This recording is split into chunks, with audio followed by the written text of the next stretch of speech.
Kažkada, kai dar buvo studentas, kažkurioje Vilniaus senamiesčio gatvėje, antikvariato lange, netikėtai jis išvydo gal 20 skirtingų laikrodžių, 20 skirtingų valandų, minučių ir sekundžių.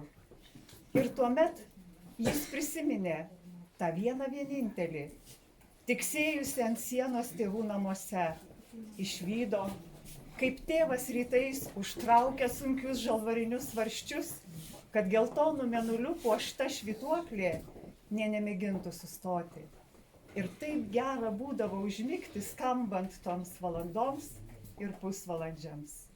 Iš to neaprėpiamo laiko ataidė į mus nesibaigiantys Romualdo Ozolo supratimai apie lituanistikos studijas universitete, 70-ųjų metų Dūkštų kraštotyrinės ekspedicijas, vėlesnes savasties ir sakralumo paieškas.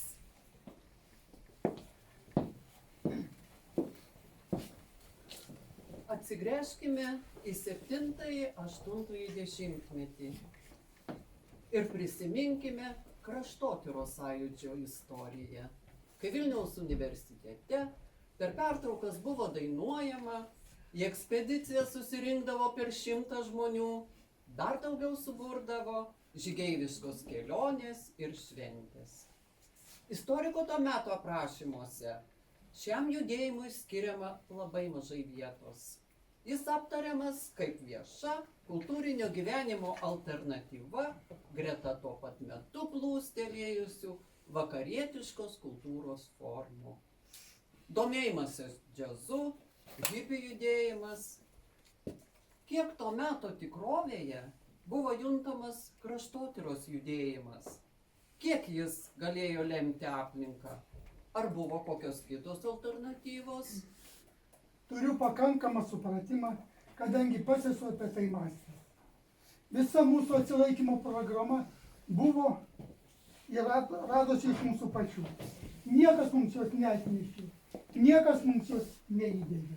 Vakarietiški inkliuzai buvo tik tai savęs paskatinimo, padrąsinimo fragmentai. Bet gyvenome mes čia ir iš gyvenimo čia turėjome rasti, buvo ieškama atsakymų, kaip turime gyventi. Šeima negalėjo galvoti gyvensianti niekur kitur. Turėjo rasti gyvenimą ir išgyvenimą savo žemėje. Vilniaus universiteto dėstytojai labai didžiai ieškojo, kas ką galėtų kvalifikuodamiesi nacionalinės kultūros kūrybai. Tai darė ir literatūrologai. Visi, pradedant Meilę Lukšienę, kuri turbūt geriausiai suprato situaciją mūsų ir ieškojo adekvačių buvimų pavidalų. Tautos klausimas ir kultūrinio išsilaikymo programa jai buvo absoliučiai aiškus. Pedagogikos pasirinkimas 1961 metais sutriuškinus visiškai lietuvių literatūros katedrą, tai parodė aiškiai jos pažiūras. Net kalbininkai, pavyzdžiui, Juozas Balčikonis, orientuodamas mus į žmonių kalbą, darė tą patį. Visi ieškojo, kaip išbūti čia. Viskas yra iš mūsų pačių žemės. Ir Lietuvos fotografija išliko todėl, kad fotografavo ir parodė žemės grumstą. Kai pasakiau tą formulę, kodėl Lietuvoje yra fotografija, aš radau, kaip kalbėti viešai. Iki tol kalbėti viešai aš negalėjau. Ir man pačiam buvo atradimas. Gerklė atsirišo, smegeninė pradėjo veikti. Kraštotyros sąjūdžio metu buvo suvokiama, kad fiksuojamas jau pradingstantis pasaulis bei išnykstanti šimtmetinė kultūra. Bendra savijauta buvo tokia. Yra du sluoksniai. Mūsų ir ne mūsų. Tikra ir netikra. Bet visą tai mačiau ir politiniu aspektu. Kraštotyra fiksavo ne tik tai, kas tikra, bet ir tai, kas naikinama. Prisiminkite, statybos, kaimų nukėlinėjimai, melioracija, paminklų, kryžių vertimas. O kaip jūsų gyvenime iškilo etnografijos, etnologijos dalykai? 1957 metais, kai įstojau į universitetą, Lietuvių kalbos ir literatūros institutas ieškojo žmonių, norinčių perrašinėti dainų tekstus. Iš grupės mūsų keletas ėjo tų dainų kataloguoti. Pirmasis, žinoma, Norbertas Vėlius. Jis tapo nepralenkiamas. Aš negalėjau ilgai iškęsti tokio darbo. Per daug buvo visokių kitokių užsiėmimų. Norberto galvoje gimė idėja imtis ekspedicijų. Pirmosios tokios ekspedicijos man dar truputį maišosi su tomis stovyklomis. Ir čia svečias, ir čia svečias. Bet tai, ką pamačiau, išgirdau, patyriau. Mūsų šeima gyveno krašte, kur tokio etninio švarumo nebuvo. Tai kraštas tarp Kelmės ir Šiaulių. Bazilionai, Pašiaušė, Pakapė. Ten konkuravo katalikai, bazilijonai, jezuitai. Dar mokykloje ėjome tyrinėti, kur kalviniai mėgino pastatyti bažnyčią, o jezuitai kas naktį ją išgriaudavo. Radom plytų su pirštų žymėmis, atsimenu. Bet tai buvo mokiniškų nuotykių fragmentas. Ekspedicija, kas kita. Baigiantis kursui, Česlovas Kudaba suorganizavo išvyką į Baltarusijos lietuviškąsias žemes. Kartu buvo ir Kazys Boruta. Ir dabar akise stovi balti rytmečio vieškeliai. O vakare Boruta sėdi, geria raudoną vyną, žiūri į rugių lauką. Ir tokia miglelė kyla, jo žmona šalia. Ir toks jo veidas, atrodo, jo jau nebėra čia. Jis tikrai nebe čia.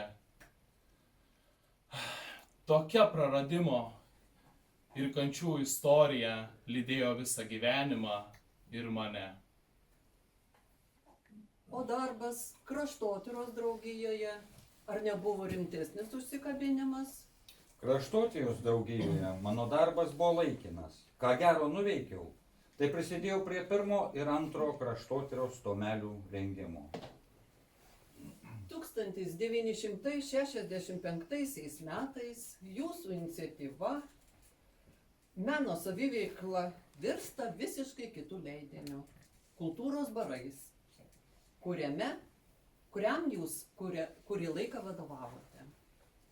Man buvo be galo nuostabu, kad 70-ojo dešimtmečio pabaigoje Kultūros baruose pasirodė tiek daug publikacijų apie liaudies meną, liaudies skulptūrą, liaudies grafiką, be didesnių laviravimų. Tiesiog visiškai autentiškų, įdomių tekstų. Tarkim, sakraliosios liaudies skulptūros viešas pristatymas ar buvo galimas?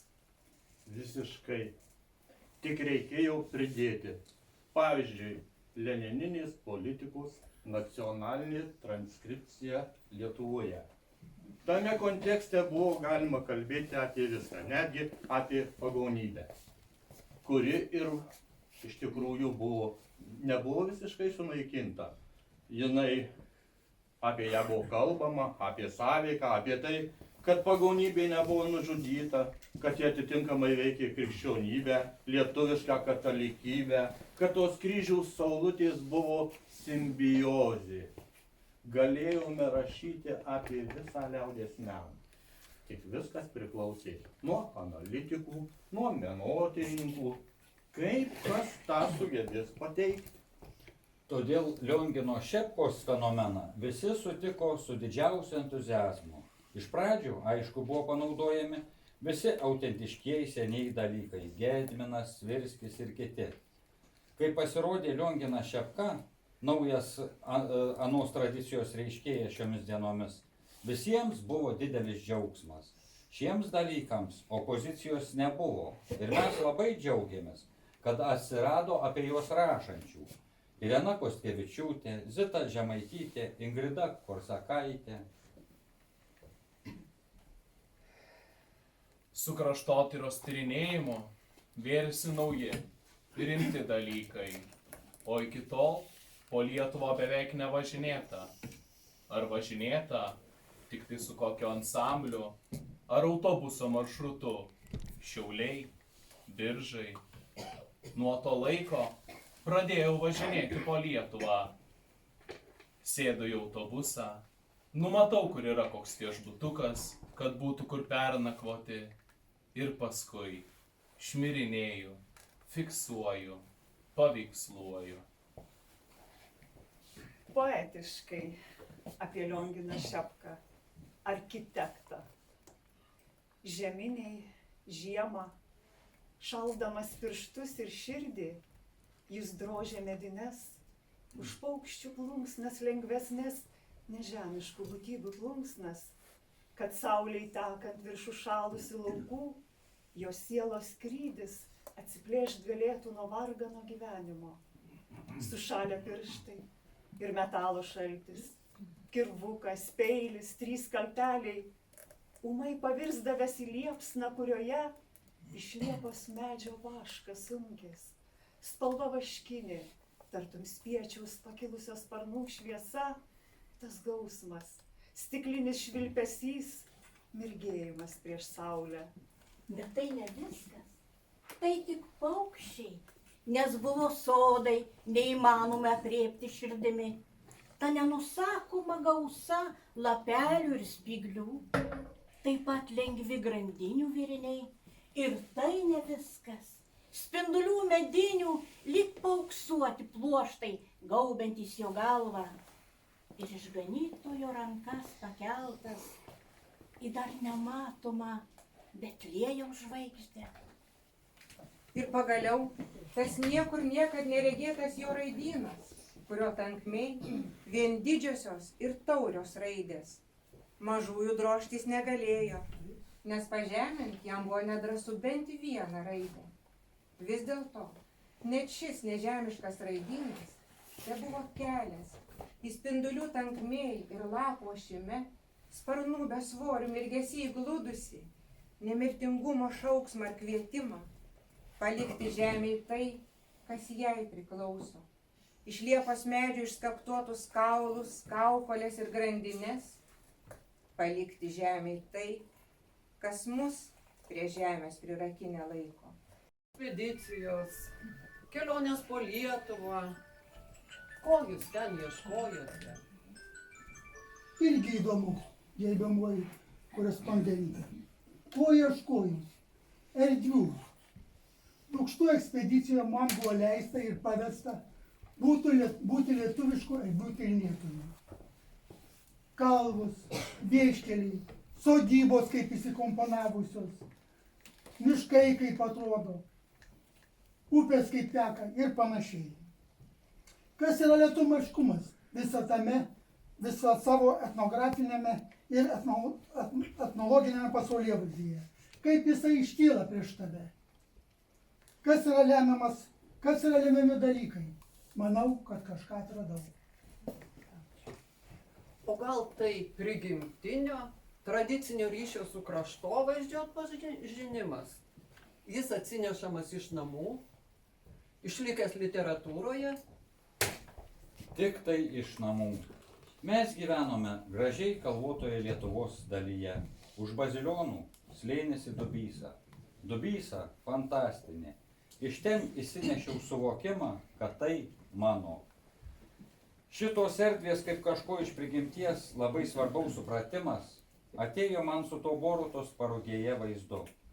Kraštotyrinėse ekspedicijose buvo gana nesunku ieškoti Lietuvos bylojimų.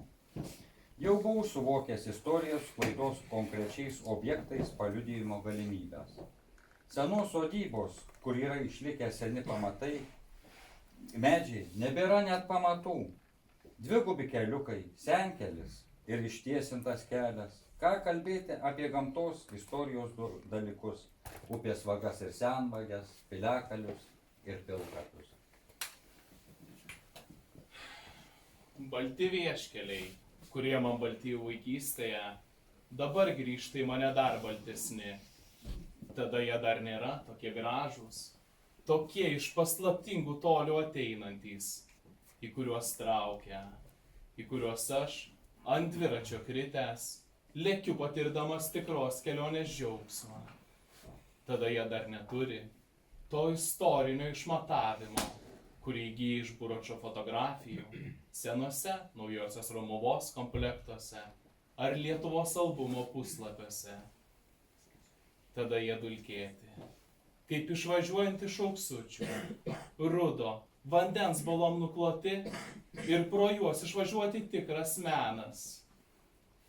O tada jie atšiaurūs, dardant šaltam sunkvežimį, trankomam smulkaus grublėtumo ar bangų, likusių nuo greiderio lyginimo, vieškeliai ir keliai, pilni jausmų ir pajautų, nuotykių ir minčių, įvykių ir vilčių, gyvi kaip pats gyvenimas, jeigu tik atidžiai pasižiūrėsi juos, prisėdęs pagriovi kaip pavargęs keleivis.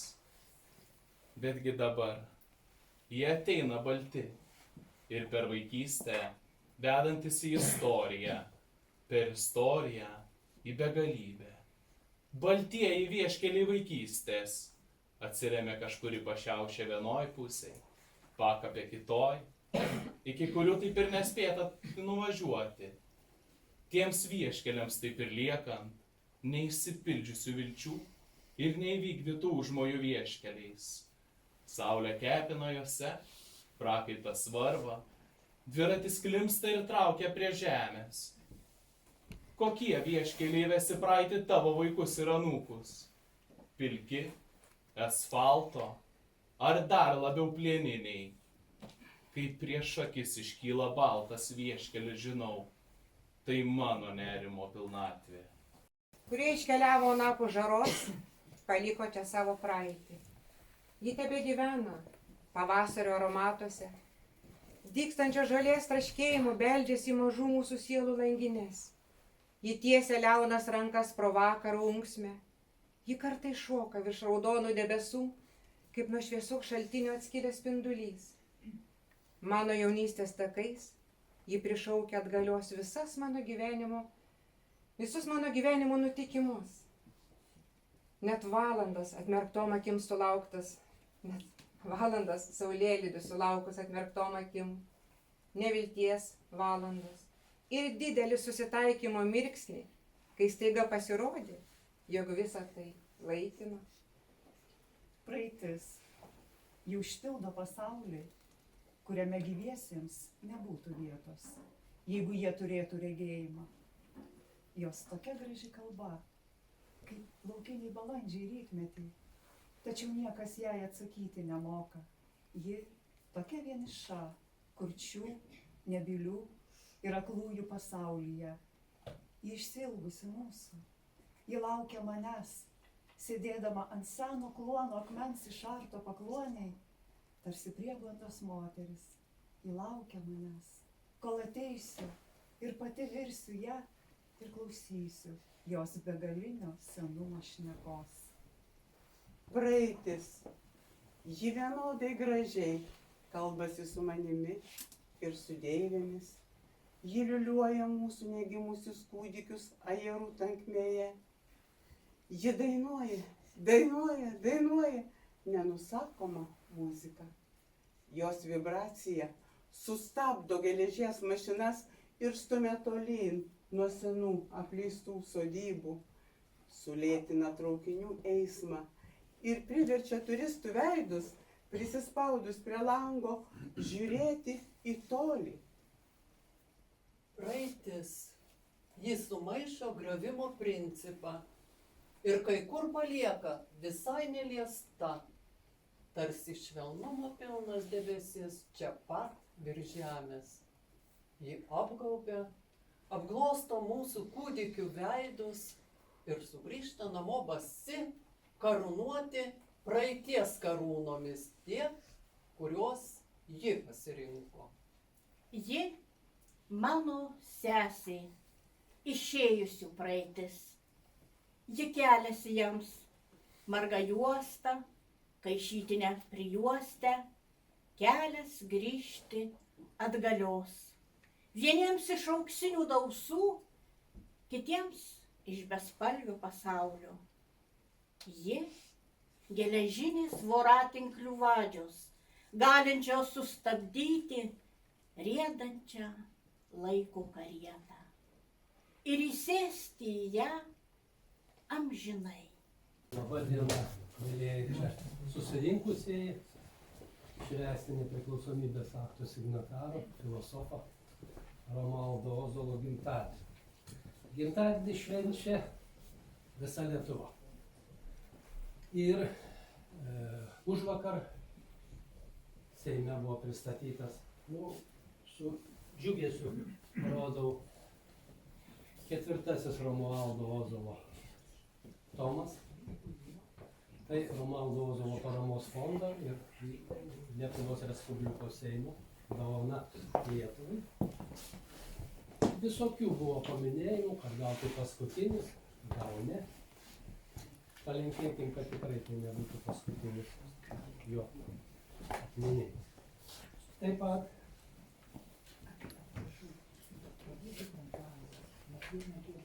švenčiame kitą gimtadienį, apie jį truputį vėliau. Čia yra Romualdo Ozolo nuotraukos, juos neredaguotos, neretušuotos, pateiktos tokios, kokias jis matė per objektyvą, nepagražintos. Tai tik dalis, labai menka dalis Romualdo Ozolo kaip fotografo palikimas iš Lietuvos valstybinio centrinio archyvo. Ir būtent tai, kas čia buvo paminėta, tai yra Luokės 1973 metų vaizdai ir Dūkšto. Aišku, jie turėtų būti gal kur kitur, bet 70 metų. Grožėkitės vaizdiniais, jų vis daugės, kadangi Ozolos palikimas kaip fotografai yra begaliniai didelis, taip pat kaip ir viso kito, kurio mes dar sunkiai suvokiame. Taigi, šiandien pakrypo tokie, šiemet norėtume pakreipti linkme, kad labiau į kraštotyrą grįžti. Nes jis to žodžius pasakė, kad kraštotyros ekspedicijas tai įvadas į sąjūdį. Tai jis pasakė 2013 metais su Gediminu Zemlicku vykdamas kartu į Šilalę paminėti Norberto Vėliaus 75-asias metines. Ir jis tą būtent paminėjo, kad būtent tos kraštotyros ekspedicijas atvedė. Na, jeigu Ozolo atvedė kraštotyrinės ekspedicijos į sąjūdį, į laisvę, į valstybės atkūrimą, tai jis mūsų atvedė į pabudusio krovinį. Labiausia ta mūsų šiandienos tematika tokia labai filosofinė turbūt. 10 metų be Romualdo Ozolo. Ar tikrai Lietuva viską, kaip čia pasakyti, pasiėmė ar paklausė, ar įsiklausė tada, kai Ozolas buvo gyvas, į jo žodžius, į jo darbus, į jo veiklą, į jo patarimus, įžvalgas. Ir 10 metų be Romualdo Ozolo, ar tikrai be jo? Didieji turi tokį unikalią galimybę išėję vis tiek veikti tarp mūsų, suburti mūsų didžiausias sales, kalbėtis, rašyti apie juos. Taigi pirmiausia, noriu prašyti Arūno Gumuliausko apie tą 10-metį be Romualdo Ozolo ir ar tikrai jis buvo be Romualdo Ozolo. Ką mes padarėme, ką mes darome, ką jūs darote, ką visuomenė daro, kad jis kažkaip yra, nors 10-metis be jo. Čia kaip pasirodė teatras ir kalbėjo, tai aš pabandžiau ekspromtu suskirstyti Ozolo gyvenimą į etapus. Tai čia tie pasakyti žodžiai, manau, skiriami antrajam etapui, pakeliui į svajotą Lietuvą, aš taip ją pavadinčiau, tą etapą. Pirmas tradicinis etapas yra vaikystė, paauglystė, studijos. O čia jau antras etapas, kuris tęsiasi tikrai ilgai, aš manau, kad iki kokių 2000 metų. Ir paskutinis gyvenimo etapas, tai aš šitaip literatūriškai pavadinčiau ujamas valdžios. Ujamas valdžios. Todėl automatiškai čia ir atsakymas yra, gerbiamai Rytai, kad ką valdžia galėjo klausytis, jeigu jį ujo Romualdą Ozolą į politikos paraštės. Mes labai susikoncentravę esam, sakykime, į Ozolo veiklą iki 900 metų kovo 11. Bazilioniškiai tai čia jau išgliaudėjo tą gyvenimą iki smulkmių. Po to jau visiems gerai žinomas sąjūdis.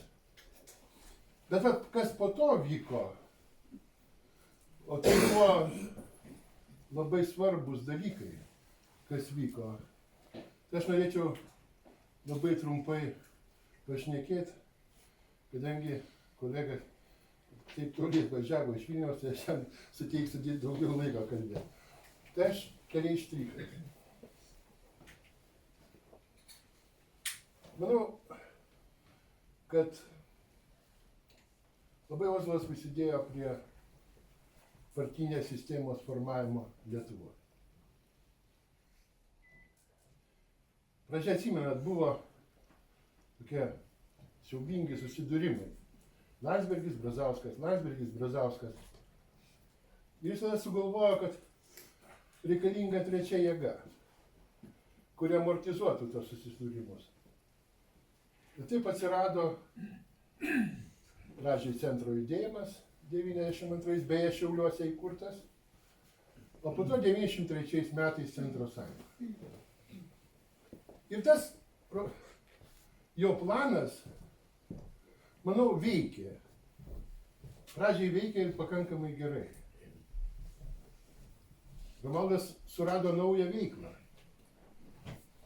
Galbūt ir pamiršo tai, kad 90 metais, kovo 11 dieną, jis buvo išstumtas iš tų rato, kurie turėjo kurti Lietuvos valstybę. Jis buvo išstumtas apgaulę, čia mes, kas žino Romualdo istoriją, tai čia ne naujiena. Ir jis įsijungė į tą centro judėjimą, Centro sąjungą, 93 gimė. Jis kūrė centrizmo politinę doktriną. Iš tikrųjų, jis rado savo vietą. Ir manau, kad 96 metais, kada vyko rinkimai į trečiąjį Seimą, centristai iš tikrųjų laimėjo ten 14 vietų, dar plus 4 prisidėjo 18 vietų. Jau rimta jėga Seime. Ir po to nesėkmė. Nesėkmė 2000-aisiais, kada pateko keli, bet jie per vienmandatę. O Centro sąjunga, kuri matavosi jau nugalėtojų karūnas, patyrė triuškinantį pralaimėjimą, nesurinko reikiamą procentą ir pagal sąrašą nepateko nei vienas žmogus. Ir tada Romualdas Ozolas, pirmas ir vienintelis Lietuvos istorijoje, kol gyvavo partijos, niekas tokio žingsnio nežengė ir nežinau, ar žengs. Jis atsistatydino iš partijos pirmininko pareigų 2000 metais. Ir tas žingsnis buvo iš tikrųjų, sakyčiau, labai rimtas pareiškimas. Bet kas atsitiko su jo bendražygiais, jo mokiniais, jo auklėtiniais? Aš įsivaizduoju, kaip jam buvo širdyje skaudu. Kai ten atvesti į politiką, kurie be Ozolo gyvenime ten nebūtų buvę. Staiga pradėjo kalbėti, kad jis jau čia paseno, jis nebeaktualus, jo čia iš vis nereikia. Mums reikia valdžios, aš atsimenu tos žodžius, mums reikia valdžios, reiškia. Bet visa tai buvo taip netikra. Jo pirmininko postą perėmė amžinatilsį Kęstutis Glaveckas. Tuo metu partijai svarbiausia buvo pinigai, atiduot skolas ir šiaip pinigai ir valdžia. Ir be abejonės toks darinys ilgai gyventi negalėjo. Kadangi dalis partijos kalbėjo apie Lietuvą, kaip kalbėjo Ozolas, o dalis buvo visiški liberalai, o iš jų dalis, sakyčiau, mąstė panašiai kaip mąstė Laisvės partija dabar. Ir man 2004 metais, rašant knygą Centrizmas Lietuvoje, teko labai nuodugniai susipažinti su Centro Sąjungos archyvu. Ir aš atradau labai įdomų dalyką, kurį pirmą kartą sakau viešai, nesu sakęs, esu sakęs tik Romualdui. Romualdas labai nustebo, sako, kaip tu čia atsekiai. Nu, tai buvo. Romualdas sugalvojo parodyti, kad tie, kurie dabar partiją vairuoja, tie yra nuogi karaliai. 2002 metais buvo prezidento rinkimai. Centro Sąjunga, kaip visada, čia kažką kels. Ir 2002 metų Liepos mėnesį Elektrėnuose įvyksta partijos tarybos posėdis ir Ozolas specialiai, kaip paskui prisipažino, pasiūlė Kęstutį Glavecką į prezidentus. Tuštybė sutiko visi. Tvarkoj. Dar mano žmona, dar buvusi ilgametė centristė, nešioja marškinėlius už nugaros parašyta Glaveckas prezidentas. Dabar tik į virtuvę eina jau, į miestą išeis. Vis mano finišas buvo toks, kai iš tikrųjų visi pamatė, kad karalius nuogas. Surinko 0,56%. 0,56%. Mes visi laukiam, kaip rimtoj politikoje, kad žmogus surinkęs 0,56% paseks Romualdo pėdomis. Bet jie niekas nieko negalvoja. Tai buvo pasakyta, kad čia mes per silpni, dabar jungsime su liberalais ir panašiai. Ir žodžiu, 2003 metais visą tai, ką Ozolas kūrė, su savo bendraminčiais skilo. Skilo visiškai ir aš įsivaizduoju, kaip jis tuo metu jautėsi, žiauriai. Jis liko, su tokiais kaip aš, tokiu jaunimu, žaliu. Reiškia, buvo ten keli vyresni, va, Mindaugas Končius sėdė, amžinatilsį Aldona Koskienė, kurie buvom partijai ir Ozolas darė viską, kad ta centrizmo doktrina išliktų, kad išliktų ateičiai. Ir kada šiandien paskaitai centrizmo mesmenis, parašytus Ozolo 2003 metų vasarą, tai aš galiu pasakyti, kad gaila, kad Trumpas nemoka lietuviškai. Ten parašyta tai, ką Trumpas dabar daro. Vienas prie vieno. O pagrindinė idėja yra ta, kad mes privalom grįžti prie nacionalinės politikos. Tik nacionalinis interesas gali pasitarnauti Lietuvai ir išlaikyti Lietuvos valstybę. Taigi, Romualdas tą išdėstė ant popieriaus 2003, aš nežinau, ar į raštus pateko ar ne. Ir aš manau, kad šita idėja, kuo toliau, tuo labiau vienis žmonės ir kuo tuo plačiau. Ir tas laikas jau ateina. Jeigu paskaičiuot pagal ciklus, tai 28 metais per Seimo rinkimus aš garantuoju, kad turės vykti didžiulis perversmas ir Lietuvoje. Visi atsimenat Gorbačiovo perestroiką, taip? 85 metai. Kaip mes žiūrėdavau Maskvos televiziją, įvairias laidas, Zlet toks buvo, reiškia, kada pradėjo rodyti tai, kas iš tikrųjų yra Sovietų Sąjungoje. Pas mus kada pasirodė?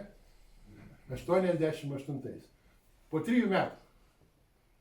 Matot, tada kompiuterių nebuvo. Nebuvo mobiliųjų telefonų. Manau, kad visa tai pas mus pasirodys maždaug 2,5 metų bėgyje. Taigi prieš Seimo rinkimus 28 metais. Ir visa tai, ką aš dabar matau praeitam Seime, didžiąją dalį. Ir dabar turėtų nueiti, kaip, žinote, 89 metais, kada vyko rinkimai į Sovietų Sąjungos liaudies deputatų suvažiavimą, nueiti į politikos šiukšlyną. Taigi, Ozolas 2003 metais prognozavo, kad ateis mano atsakomybė 2028. Tai tiek. Tai turbūt kviečiam Vidmantą Valiušaitį. Jis iš tiesų daug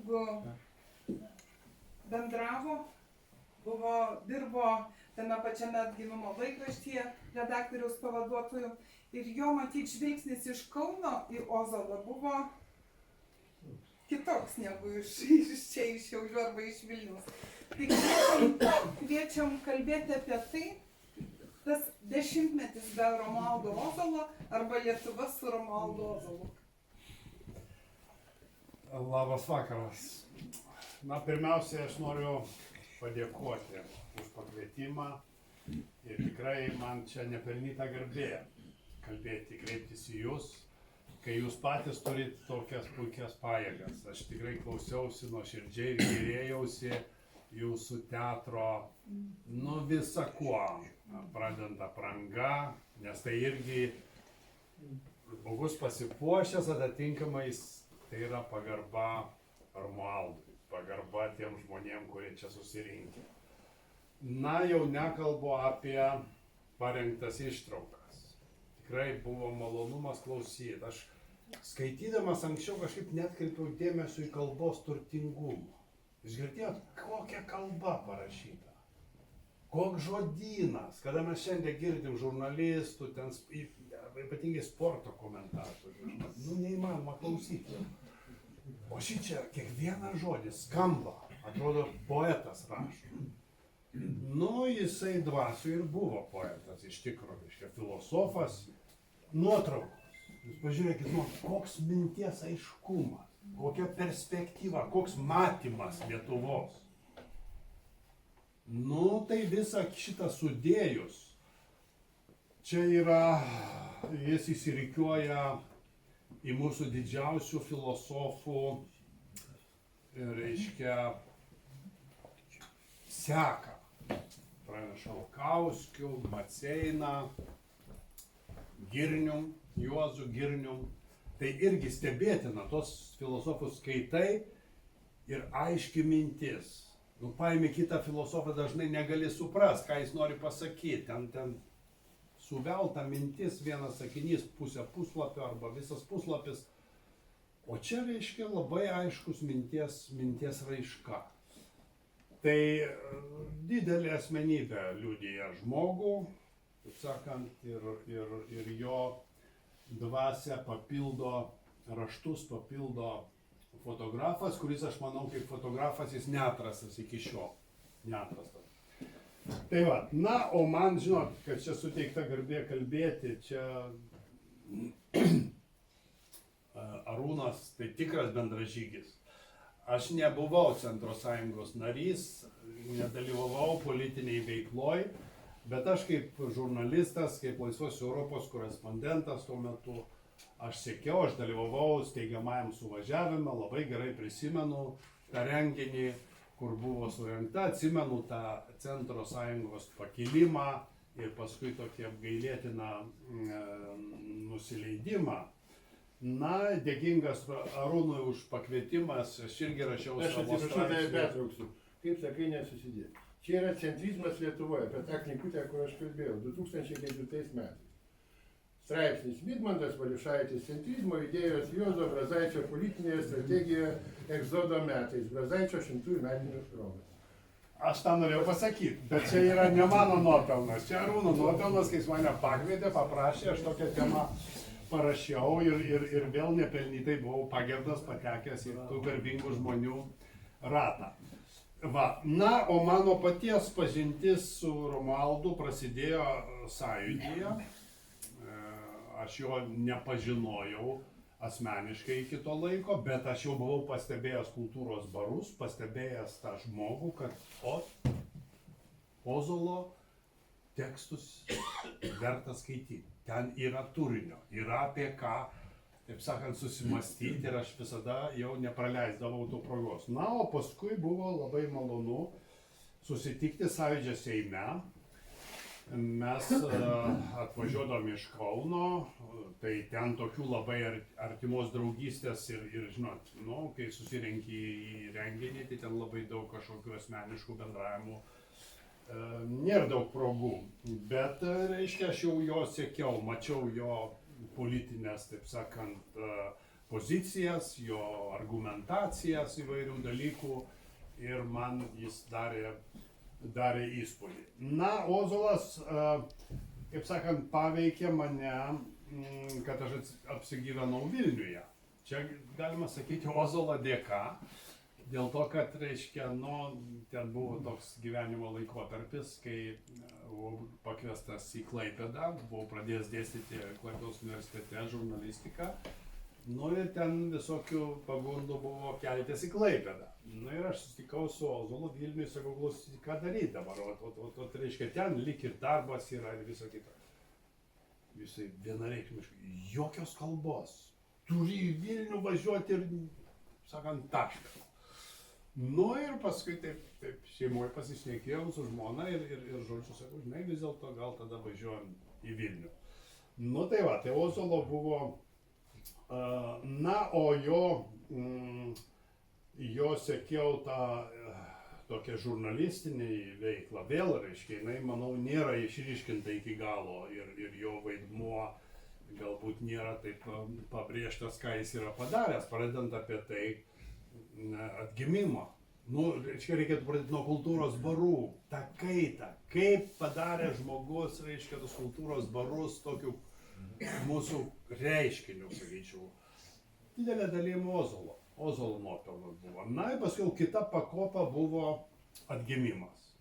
Vėl, reiškia, vėl nauja kokybė, jau ten politinė. Ten per kultūros baruose tai buvo kultūrinė, per tautosaką, per folklorą, per krašto pažinimą, per šepką, per daugybę dalykų.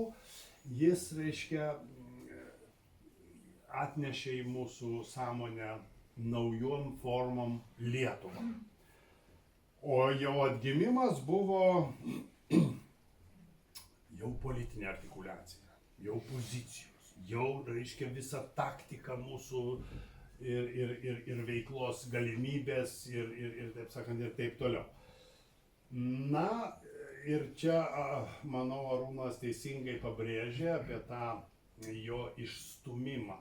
Nes tą tokį susvetimėjimą, valstybės susvetimėjimą tautai, mūsų lietuviškai tapatybei mes juntam iki šiol.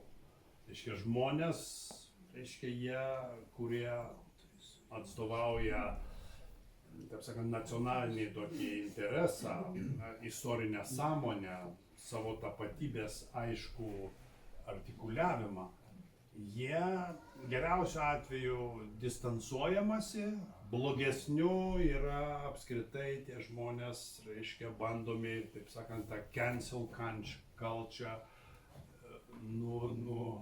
taip sakant, juos sukompromituoti, pastatyti į tokias, vadinasi, pozicijas, kuriuose paskui pasidaro, kad su jais reiškia, tokiau. Aš manau, kad patyrė šitą ir pats Romualdas. Jūs prisimenat, reiškia, ten visokie, reiškia, ir pradedant ir politikų pareiškimas, baigiant visokiom dviračių žinių, karikatūrom ir taip toliau, reiškia, jo antra politinės veiklos dalis po tos centro sąjungos jau jis nebebuvo politikoje veiksnys. Tai va, bet jis pėdsaką paliko žymiai didesnį, pėdsaką kaip kultūros žmogus, kaip minties žmogus, kaip visuomenės, na ir sakyčiau, savotiškas sąžinės balsas. Jisai kalba per laikmečių. Daugybė politikų, kurie pasakė, tie žodžiai kaip garas nuo karšto akmens išgaravo, jį nieko neliko. Ozolas liko. Ir Ozolo tikrą, taip sakant, žodį pažinsi iš to, kaip jis atlaiko laiko tėkmę. Ir tu Ozolą skaityk ar 66 metus, ar 75, ar 88, ar 95, ar 2015, tu rasi tą patį Ozolą. Pozicijos, jo, taip sakant, galimybės suvokiant laiko ribas. Tu negali būti 65 metų Ozolas nebus tas pats, kas buvo, kas jisai 2005 pavyzdžiui, todėl kad politinis kontekstas visai kitas. Ir politiniam kontekste, bet tu nepamatysi Ozolo, kad jis išdavinėtų, kad jis pataikautų, kad jis ten druskintų, suprantat, valdžiai ar kur nors uodegą vizgintų, stengtųsi įsiteikti. Ne, reiškia, jis nepasako nieko nereikalingo, kas žmogui, taip sakant, laiko. O dabar paskaitykime mūsų garsiausių žurnalistų dar kokius nors straipsnius. Pažiūrėk, prieš 10 metų, prieš 5 metus atsiverti ir žiūri, kad jau gėda. Nes ten puolama, ten, suprantat, bandoma, reiškia, politiškai kažką padaryti, bet pasikeičia valdžia, pasikeičia plokštelės ir, reiškia, tai mes tokių rašymų turim labai daug, didesnė dalis, sakyčiau, reiškia, viešos erdvės, o tokiais purslais yra užpildyta. Tai va, o Ozolas išliko žmogum, išliko mąstytoju, kuris, taip sakant, dar ilgai bus mums ir tiek moralinio, tiek reiškia, kitokio elgesio standarto pavyzdys. Na, yra svarbu, kaip, kas, kada pasakyta. Aš vieną iš tokių, jeigu taip jau asmeninio santykio ieškant, tai 1991 metais, reiškia, tučtojau po ne po pučo dar, reiškia, prieš pučą, bet po sausio įvykių. Kaune mes surengėme 41 metų Birželio sukilimo 50-mečio minėjimą. Na ir pakvietėme Ozolą, kai jis atvyktų su paskaita, su pranešimu kalbėti tą progą. Žinot, šiandien dabar dažnai svarstoma, tai kada čia ta mūsų rezistencijos pradžia, kada prasidėjo, ieško kažkokiu tai mūšių, o 44 metais partizanai ten su kažkokia su grupė ar susirėmė, tai gal bus 44 ten Liepos mėnesio, čia mūsų pasipriešinimas prasideda.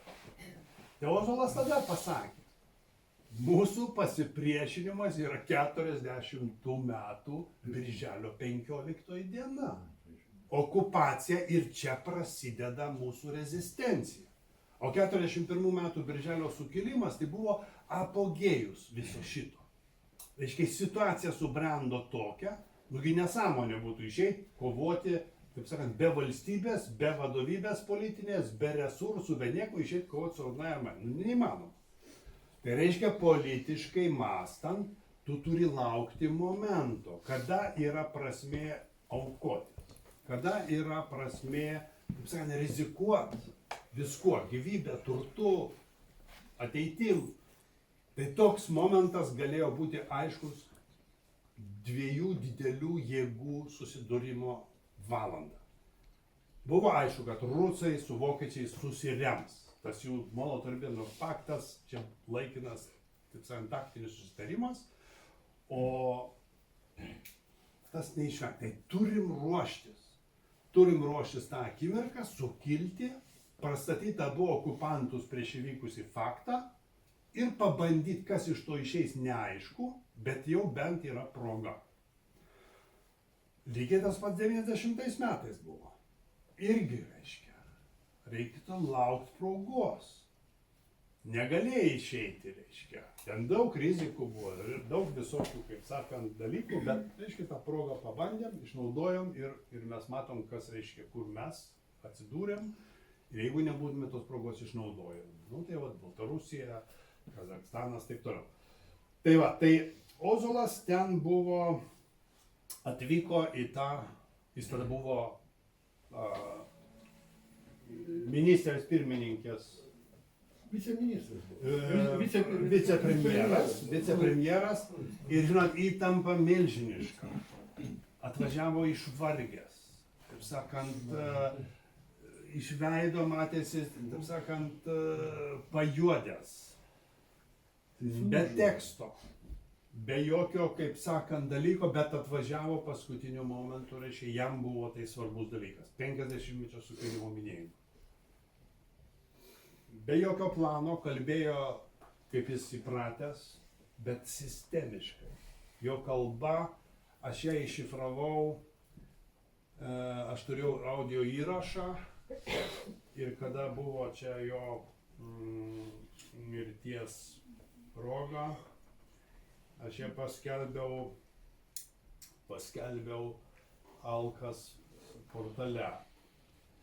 Žinot, ten verta prie to teksto, aš nežinau, ar jis kur nors yra patekęs į jo raštus, ar kur nors, ar gal dar jis galėtų patekti. Tai yra labai svarbi jo laikotarpio epochos, jis pradeda nuo tos rezistencijos, nuo pasipriešinimo, nuo sukilimo ir eina į dabartį. Kaip mūsų tos pasipriešinimas, kokias formas yra, taip sakant, įgavęs. Aš nežinau, kiek mes čia turim laiko, jau turbūt man reikia baigti kalbėti. Jeigu jūs ten yra kokios 5 minutės, aš drįsčiau paskaityti, nes tą tekstą verta įsiminti, tą tekstą verta žinoti. Ir kada jie, žinot, kalba šiandien sako, tai čia, žinot, čia sovietinė kultūra, čia kažkokia tai buvo sovietinė, dabar, reiškia, yra lietuviška, reiškia, dabar jau mes kūrėm tą tikrą tą kultūrą. Tai vat tokia Lietuva, tokia kultūra, kuri atsispindi šitose nuotraukose, tai nelabai šiandien kas įstengia tokiu įtaigiu būdu kalbėti, tą, ką kalbėjo per savo nuotraukas Ozolas. Skaitysiu, ką jisai kalbėjo tada. 41 metų sukilimas yra viena grandis iš ilgos, iki šiol nenutrūkstamos virtinės Lietuvos istorijos faktų, kurie tarsi koks būties imperatyvas eina per visą mūsų istoriją. Manau, kad Lietuvos geopolitinė padėtis nėra paskutinis faktorius. Yra kažkokia lemtis, kuri kitiems geresnės sąlygas duoda. Bet to nereikėtų laikyti bausme. Būdama iš principo pasmerkta savo geopolitinės padėties, lietuvių tauta vis dėlto egzistuoja ir yra pakankamai stipri. Tiek stipri, kad jos buvimo faktu šiandien pasaulis neabejoja. Abejoja galbūt kai kas tik buvimo būdu. Tai ir norėčiau pasakyti, kalbėdamas apie savo pasirinktąjį laikotarpį 44-88 metus. Atsiminkim, kad čia kalba 91 metų birželio mėnesį. Medininkai dar prieš akis ir ką tik tai pasibaigęs, reiškia, sausio 13. Ir čia, reiškia, vyksta visokios provokacijos, užiminėjamos vis dar patalpos, vis dar kabo Damoklo kardas virš mūsų galvos. Ir mes nužudytas Ozolo sūnus. Ozolo sūnus nužudytas, ten Sakalauskas ir taip toliau. Žodžiu, visiškai neaišku, kas su mumis bus. Ar mūsų traiškins, ar mes vis dėlto kažkaip išliksime. Tai jisai tęsia toliau. Kad ir kaip tą laikotarpį interpretuotume, neturėtume pamiršti svarbiausio. Tauta buvo pasmerkta sunaikinimui. Jai primesta tvarka, naikinimo tvarka. Tačiau visa tai buvo atlaikyta ir atlaikyta taip, kad 88 metais Lietuva išėjo į priekį, prasidėjus pertvarkai. Kaip vadovaujanti jėga, ji praktiškai iki pat šios dienos diktavo pertvarkos procesų eigą ir pobūdį buvusios Sovietų Sąjungos teritorijoje. Kaip bus toliau, pamatysime.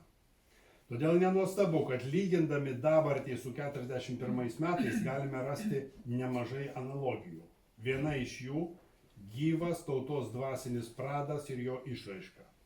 41-osius galėtume laikyti nerealizuotų politinių galimybių tąsa 40-aisiais, užeinant Raudonai armijai. Tai būtų teisingiausia. Tačiau iš kur tas fenomenalus sugebėjimas priešintis? O jis, mano manimu, kyla iš 1930–40 metų laikotarpio, kuris reikšmingas Lietuvai kaip neįtikėtinai spartaus dvasinio, kultūrinio brendimo laikotarpis. Politiniai ir kultūriniai procesai tada dar nėra subalansuoti ir adekvatus. Kultūra bręsta sparčiau negu politika. Politika tada tik pradeda eiti į normalėjantį demokratinį gyvenimą, o kultūra visiškai išsiskleidžia europiniai tautai būdingomis formomis. Užteks priminti tik vieną – mirti troškusį Vytautą Mačernį. Tai fenomenalus faktas. 40-ųjų prasmė šio požiūrio mums yra visiškai akivaizdi kaip kultūrinio pasipriešinimo raiškos būdas, o politinio pasipriešinimo reikšmės nesuprastume neįvertinę rezistencijos metų. Karas po karo, trukęs tiek metų ir buvęs vienintelis Europoje tokio pobūdžio, Lietuvą atskleidė, galima sakyti, iki galo. Dar daug neatsakytų klausimų, kokia buvo jo prasmė. Sakysim, ar nereikėjo nutraukti rezistencijos bent porą metų anksčiau? Rasti būdų priešintis kitaip? Sunku atsakyti. Tai tik mintis pamastymui. Aišku tik viena – karas po karo Lietuvą pavertė dykumą. Kažin ar daug šioje salėje žmonių, kurie patyrė viską, kas susiję su masinė kolektyvizacija Lietuvoje 47 metais. O ypač 49-aisiais. Daugelio iš jūsų tikrai nebuvo. Vieni buvo tremtyje, kiti emigracijoje. Tik tie nedaugelis, kurie liko čia, te gali suvokti tą košmarą. tą šiurpą, kuris tuo metu buvo apėmęs net vaikų ir jaunimo sąmonę ir lydi mus dabar visą gyvenimą. Tai vienišumo, pamestinumo, absoliutaus nereikalingumo ir nežinios jausmas. Jį sunku įvertinti.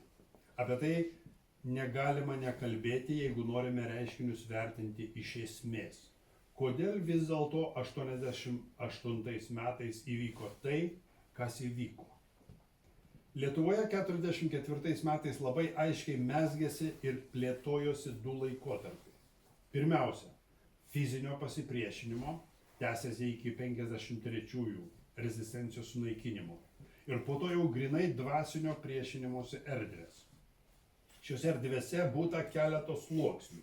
Visų pirma, kolaboracinis. Čia grubiai, tiesiog utilitariai buvo tvarkomi valdymo reikalai, kuriama sava tvarka. Antrasis – egzistencinis. Svarbu išbūti. Nesvarbu kaip, svarbu egzistuoti. Atsiminkime, 1 milijono netekusi tauta turi daug, labai daug nuveikti, kad galėtų bent fiziškai išlikti tokioje stresinėje padėtyje. Trečiasis sluoksnis – kultūrinis. Tai intelektualų, netgi elito sluoksnis. Čia taip pat vyksta rezistencija, tai yra pasyvus pasipriešinimas. Suvokiant, kad reikia kurti, kad ir tokias kultūros formas, kurios yra laikinos, neturinčios istorinės vertės. Jas reikia kurti, nes priešingų atveju užgrius visai kita kultūra. Buvo metas, kai lietuvių kalbos tekstų kūrimas buvo didžiai prasmingas jau vien dėl to, kad tie tekstai buvo parašyti lietuvių kalba. Tekstų prasmės ir reikšmės klausimai atsirado vėliau. bet nenuvertinkime ir anų. Tai buvo fizinis savęs išlaikymo būdas. Ir pagaliau, sakyčiau, apie 70-osius ėmė kilti mintis. Kilo savęs suvokimas. Kilo aiškus savo uždavinių supratimas. Šita prasme galima išskirti tam tikrus laikotarpius. Iki 56-ųjų vyksta, sakytume, lietuvių kultūros prasiskverbimas, persiskverbimas, tarybinė ideologija. Kada norom ar nenorom, dalis žmonių ją priima. Kiti ieško, kaip šios ideologijos išvengti. O 56-aisiais, vadinamojo Chruščiovo atlydžio metu, pirmą kartą prasiveržia mūsų nesitaikstymas su esama padėtimi. Tada labai aiškiai pastebimas bandymas įdiegti į tarybinį Lietuvos gyvenimą 30-40 metais išugdytą tautiškumą. Antrasis labai ryškus laikotarpis yra iki maždaug 68 metų. Čekoslovakijos aneksijos dėka Lietuva pamato, kad nieko nebus, kad visos iliuzijos turi būti atidėtos. Prasideda visiškai naujas, sakyčiau, vidinės brandos laikotarpis. Tikrosios dvasinės rezistencijos laikotarpis.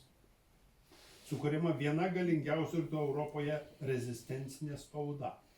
Atsiranda nemažai svarbių tęstinumo prasme turinčių kultūrinių reiškinių. Tas laikotarpis tęsiasi iki pat 88 metų. Nesutinku, kad mūsų poezija nieko verta. Ten yra grinų dvasios kristalų ir grožio įkūnymo. Reikia tik tai atsijoti, kas ne taip. Ir turėsime turtus, kurių gali daug kas pavydėti. Be abejo, teiginys, kad Lietuva poetų žemė, dar tyrinėtinas, tačiau joje yra tikrumų. Poezija dėja neišaugo anksčiau, neišsiplėtojo plačiau už Broniaus Radzevičiaus Priešaušrių vieškelius. Be 78-80 metų filosofijos taip pat nebūtų to, ką mes turime šiandien. Be abejo, kai ką galėtume ir neigti. Daug kas liktų nesuprantama be muzikos ir dailės. To laikotarpio muzika vis dėlto yra kapitalinė, europietiška, įvairi, konceptuali ir labai estetiška. Dailę gal šiek tiek kritiškiau vertinčiau. Šiaip ar taip daug gero ir ten galima rasti. Fotografija unikalus, labai lietuviškas reiškinys ir taip toliau. Iš tų idėjų, iš samprotavimų, iš nuostatų, kurios formavosi palaipsniui įveikiant savo negalę, kilusią dėl dykumos ištiktos kultūros, brendo žmonės, asmenybės, visuomenė. Bręsta dvasia, kuri 88 metais pajunta bendrumo jausmą, grožio ir gėrio siekimą, veržiasi būti laisva. Prisiminkite visus poezijos vakarus, poezijos pavasarius, galima sakyti poezijos fiestas. Pagaliau tiesos siekimo vedama dvasia išsilieja tuo, ką vadiname sąjūdžiu. Sąjūdis yra pirmasis žingsnis ir grinai dvasinių formų. Tos dvasios įsivisuomeninimo ženklas. Toliau jis rutuliojasi ir išsiskleidžia pačia tobuliausia, pačia nuosekliausia forma - juridinė revoliucija. Juridinės revoliucijos faktas yra kovo 11 Lietuvos valstybės atstatymas okupacijos sąlygomis. Toliau jau pradedamas konkretus valstybės rekonstrukcijos darbas. Kada mes jį užbaigsime, nežinau. Bet manau, kad amžių netruks. Ta jaučiame visiškai aiškiai. Tai artėja. Tačiau jeigu nedaug dieve būtų taip, kad kokia nors beprotybė kristų ant Lietuvos ir visa tai, kas čia pradėta, būtų bandoma užgniaužti, yra antroji pareiga. Pirmoji pareiga - išvesti Lietuvai pasaulinį pripažinimą de facto ir de jure. De facto mes jau pripažįstame, o de jure būsime pripažinti tada, kai su mumis pasirašinės sutartis. Antroji mūsų pareiga - tuo atveju, jeigu tai neįvyks, pasipriešinimas. Pasipriešinimas ta forma, kurią privalo pasipriešinti valstybė. Noriu pabrėžti, kad tuo klausimu nėra apie ką diskutuoti. Reikia daryti tai, ką mums liepia daryti 40-ieji, 41-ieji ir 44-ieji, 53-ieji metai. Mes turime armiją, nors jos taip nevadiname. Mes turime jai ginklų, bet neturime jai ginklų, bet privalome jų gauti. Ir jeigu mes nesipriešinsime dabar ginklu, mes nebūsime užbaigę to nelaimingo atvejo iki galo. užbaigia taip, kaip to reikalauja istorija. Todėl pasirinkimo neturime. Gyvename daugybėje parametrų, kurie nuo mūsų nepriklauso. Bet vieną mes turime - tai savo laisvės jausmo ir sugebėjimą juo disponuoti. Aš džiaugiuosi, kad iki šiol disponuojama juo vis dėlto sėkmingai. Šitai nebuvo programoje numatyti, bet po vakarykščio pokalbio su vienu žmogumu aš norėčiau, kad šitą nuomonę išgirstų visi. Čia prieš 3 dienas turbūt ir šiaip anksčiau yra paklausima, nes lyg aš žinočiau. Tai klausyk, sako, kaip ten buvo 90-ais, kad Ozolą neišrinko aukščiausios tarybos pirmininką. Iš kur man žinot, aš ten nebuvau. Bet kartais mėgindavau atsakyti, prisišnekėdavau. Taigi, šiandien yra unikali proga ir aš ją išnaudosiu. Kadangi tarp mūsų yra žmogus, kur ten buvo. Tai yra Lietuvos nepriklausomybės akto signataras, gerbiamas Algimantas Sėjūnas. Prašau, labai trumpai pasakyti, kodėl į tą klausimą. Kodėl Ozolas netapo? Matyt, gal aš įnešiu kitokį supratimą, negu kas dabar bus. Kažkiek kitokio supratimo. Nes iš tikrųjų sąjūdyje buvo labai daug intrigų. Ir jos yra neatskleistos. Buvo užkulisiai, kurie veikė lygiai taip pat. Atėjo kovo 11. Iš tikrųjų buvo pasiūlytas Ozolas, aukščiausios tarybos deputatu, buvo pasiūlytas Motieka, buvo pasiūlytas Brazauskas ir pasiūlytas Landsbergis. 4 mohikanai, labai stiprus. Kodėl Ozolas pasakė tada? Aš noriu tiesiog pacituoti, kad nebūtų čia dabar. Jis pirmas pasakė, gerbiamas pirmininkė, gerbiamieji deputatai, aš siūlyčiau į šį postą Lietuvos persitvarkymo sąjūdžio Seimo tarybos pirmininką Vytautą Landsbergį. Samprotavimus apie savo kandidatūrą pasakyčiau vėliau. Jis pats pasiūlo Vytautą Landsbergį. Aš važiavau į aukščiausią tarybą, pasiryžęs balsuoti už jį. Bet pasirodo, kad jis iš tikrųjų buvo unikalus žmogus ir numatė toliau į priekį. Ir galim pasakyti, kodėl jis negalėjo būti. Ir jis toliau kalba. Aš labai dėkoju už pareikštą pasitikėjimą, bet manau, kad atėjo metas dirbti mažiausiamis sąnaudomis. Todėl balsavimas turi būti rimtas, aiškus ir apsiriboti vienu ratu. Būtinai vienu ratu. Jis sakė, jeigu jo kandidatūra bus iškelta, Brazauskas neatsisako, Landsbergis neatsisako, 3. Įsivaizduokit, koks skilimas, koks skaldimas.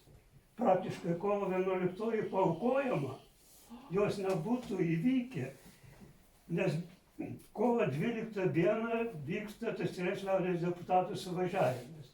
Ir mes žinom, kad ten bus išrinktas prezidentas Gorbačiovas. Buvo, kad nepriklausomybės siekti bus žymiai sunkiau, todėl kad paruošiamas įstatymas, kaip respublikos gali tapti nepriklausomomis. Ir kovo 15 dieną TSRS suvažiavimas paskelbė rezoliuciją. Mūsų sprendimas yra neteisėtas. Kovo 16 dieną prezidentas telegramą Landsbergiui atsiuntė: per 2 dienas atšaukit kovo 11 aktą. Ozolas tą suprato iš karto ir jiems neliko nieko kito. Neliko kito. Ne, jis pasitraukė vardan Lietuvos. O kodėl dabar taip įvyko, tai mes turim persikelti į Kauną. Į Kauno sąjūdį, čia gal yra. Ir pasižiūrėkime, kokie ten procesai vyko. Ką darė kauniečiai. Audris Butkevičius. Skirimą, čia reikia labai tiksliai atsakyti. Mes tada jau buvome suderinę Kazimieros Prunskienės skirimą ministrė pirmininkė ir buvo kalbama apie tai, ar už Vytautą Landsbergį bus balsuojama kaip aukščiausios tarybos pirmininką. Nuėjęs pas jį vedžiau darybas dėl Romualdo Ozolo. Mes vadinamės Kauno kraštas, turėjome labai nemažai deputatų, aš tiesiai sakiau, mes balsuosime už jūs, bet mes norime matyti Ozolą jūsų pavaduotojų. Landsbergis sutiko, kad taip ir bus. Po to, kai jis jau buvo išrinktas, aš ateinu pas jį, nes jis turėjo parodyti, ką siūlo savo pavaduotojais. Ir sakiau, kad mes esame sutarę. Jis į mane pažiūrėjo ir sako, o tu manai, aš to noriu? Ir Landsbergis pasakė Audriui Butkevičiui, kad pavaduotojų jo nesiūlys. Ar buvo kokia nors reakcija iš kitų sąjūdžio lyderių? Ir be to, toliau, kauniečiai nutarė, taip, kauniečiai nutarė iš Vilnių išsiųsti Algirdą Saudargą, Česlovą Stankevičių ir, man atrodo, Algirdą Patacką. Landsbergiui buvo pasakyta šį Kauno poziciją,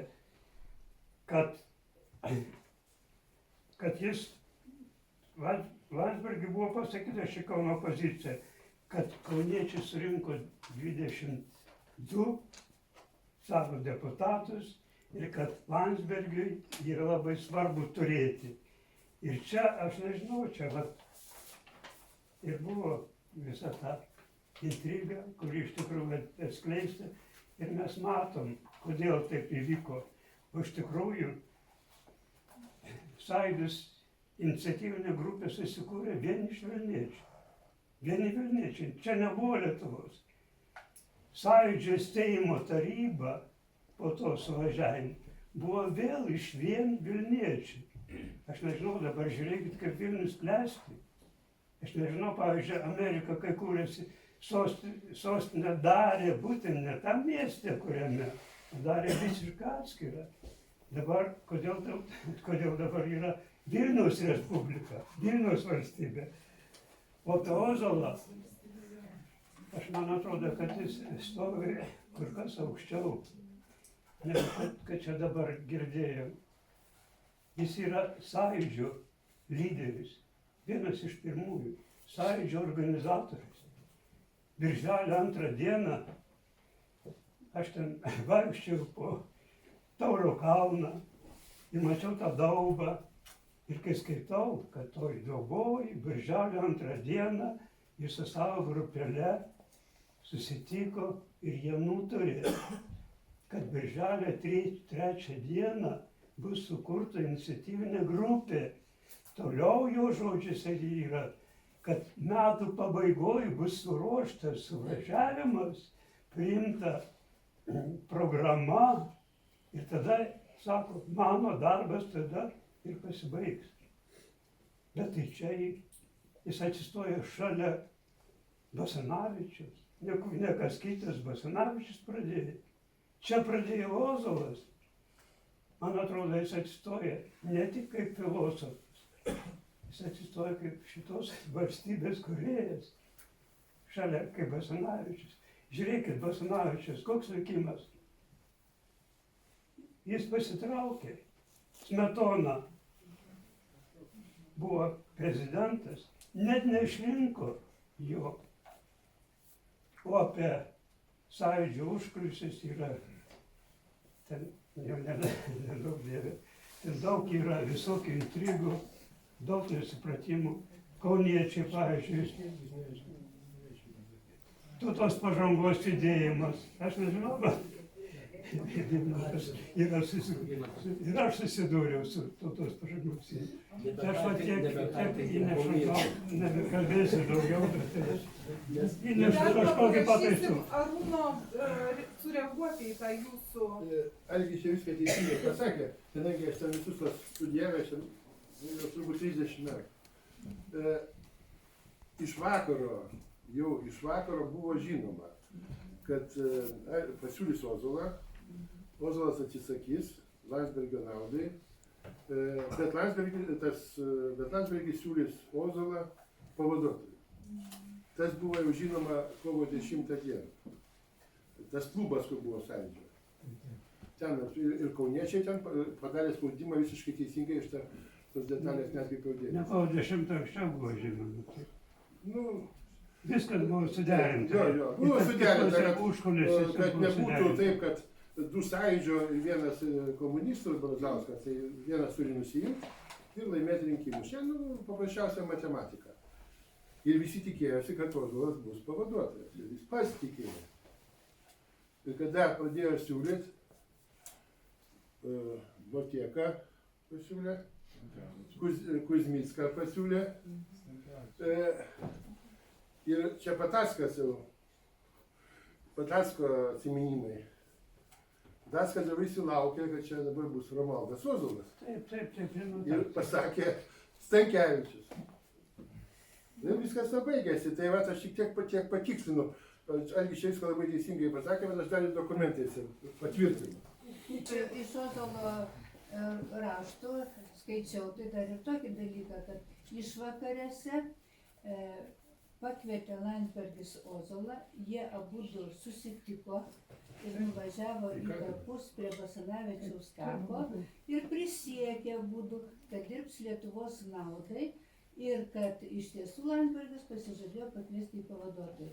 O tai vat man tas važiavimas į kapus, tai toks labai jau... Bet aš jums galiu tik tiek pasakyti, kad Ozolas yra kur kas protingesnis už Landsbergį, jis negalėjo suprasti, kaip jam reiks dirbti kartu. Tai yra vadovo trūkumas. Jis turi turėti už save protingesnių žmonių, tada gali vadovauti, bet jeigu jis bijo protingesnio, jis tiesiog bijojo. Prisiglaus prie manęs, klevužėlį prisiglaus, prisiglaus prie manęs, tėvužėlį prisiglaus, devyniom šakelėm 10 viršūnę prisiglaus, prisiglaus, devyniom šakelėm 10 viršūnę, būsim stiprus audroj. Prisiglaus prie manęs, elužėlę prisiglaus, prisiglaus prie manęs, motužėlę prisiglaus, devyniom šakelėm 10 viršūnę prisiglaus, prisiglaus, devyniom šakelėm 10 viršūnę, būsim stiprus audroj.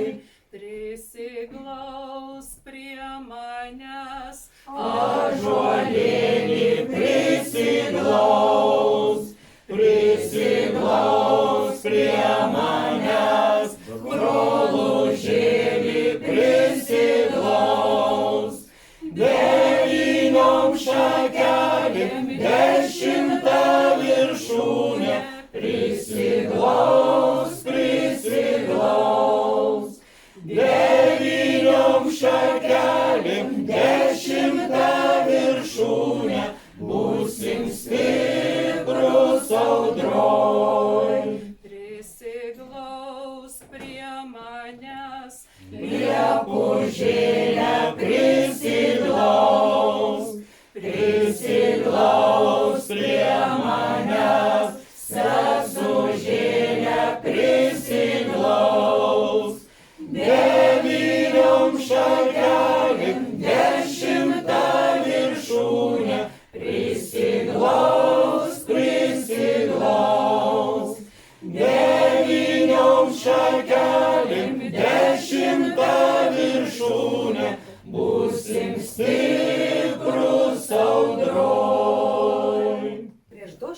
metų buvo išleista pirmą lietuviškų dainų knygą Kaprinkinys.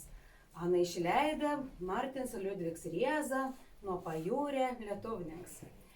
Ta knyga buvo tokia, tas rinkinys buvo sudaryts iš tautosakas, iš dainų, netgi buvo atlikts mokslinis tyrims, kad būtų viskas užrašyta ir perduota ateities kartoms.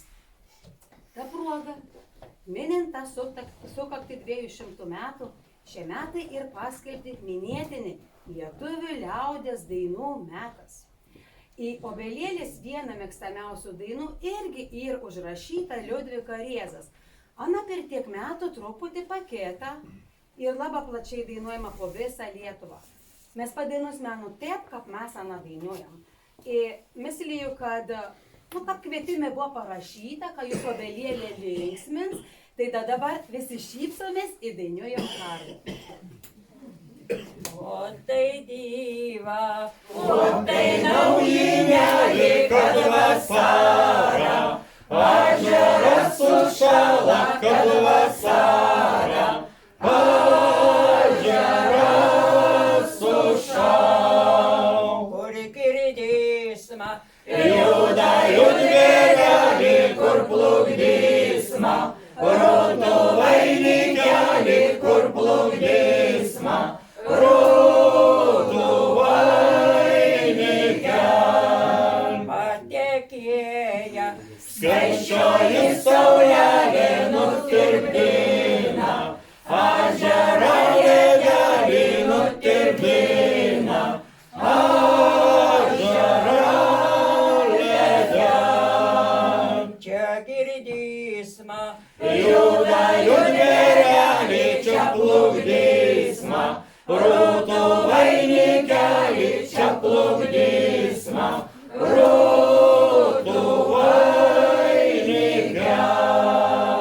Staužirgelis, svirne pakinkytas verk mergelį, svirne pagėdyta verk mergelį, svirne pagėdyta. Žvenk žirgelis, žalių aviželių verk mergelį, rūtų vainikelį verk mergelį, rūtų vainikelį. Nepažvengsi, žalių aviželių nepatverksi, rūtų vainikelį nepatverksi, rūtų vainikelį. Augo berželis gali lauką, paauga žaliasis, gali lauką. O kas tau berželį Kirs pakis, o kas šakelės surinks. Jaunėje brolelę pakirs Pakis, jaunosios seselės surinks. Jaunėje brolelę nekirs Nekirs, jaunosios seselės nerinks. Baltėje berželę Žalios,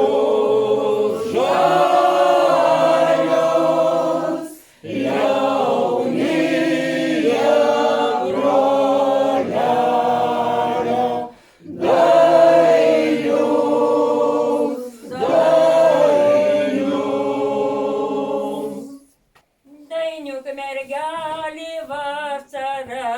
girdi bernelis iš dvaro, rytą po rytą atjosiu, tave iš vargo išvesiu, rytą po rytą atjosiu, tave iš vargo išvesiu, tave iš vargo išvesiu, į Dievo dvarą parvesiu, sunkių darbelių nedirbsi, kaime rugelių nerinksi, sunkių darbelių nedirbsi, kaime rugelių nerinksi. Ant spacerelę vaikščiosiu, baltus muslionus nešiosiu, netiesa kalbį bernelį, neteisint savo žodelių, netiesa kalbį bernelį, neteisint savo žodelių. Sunkius darbelius aš dirbsiu, kaime rugelius aš rinksiu, o purvinelį braidžiosiu, graudžias ašarėles liesiu, o purvinelį braidžiosiu, graudžias ašarėles liesiu. Už žalių miškelių, kur aukšta kalva, ten mano tėvynė graži Lietuva, ten mano tėvynė graži Lietuva, ten mano tėveliai rūpintojėliai, nuo visų vargelių sergėtojėliai, nuo visų vargelių sergėtojėliai. Ten jauna mergelė blynelius klojo, bagotas bernelis pro šalį jojo, bagotas bernelis pro šalį jojo, bagotas bernelis pro šalį jojo, ir vargo mergelę pasidavojo, ir vargo mergelę pasidavojo.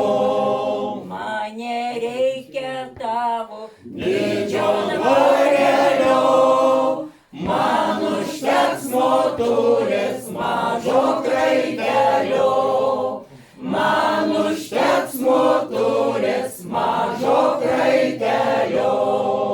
Už žalių miškelių, kur aukšta kalva, ten mano tėvynė graži Lietuva, ten mano tėvynė graži Lietuva. Aš žinau, kad jūs visi pažįstat Seimo narį, kurį visi ką tik įsirinkom, Eimantą Kirkutį. Mes visi pažįstam tarybos narį Algį Mačiulį. Mes visi pažįstam seniūną Dainių Popovą. Bet šiandien pirmą kartą pas mumis yra naus vicemer Šiaulių rajoną Mindaugas Sadauskas. Aš žinau, kad ant šiandien gavo laišką apie tai, kad jau Vilniaus universiteto rektorius irgi pasirašė, į stipendiją bus. Romualdo Ozolo stipendija. Bet mes pasiknisom po merą sandėliuką ir svečių neišleisma be dovanų.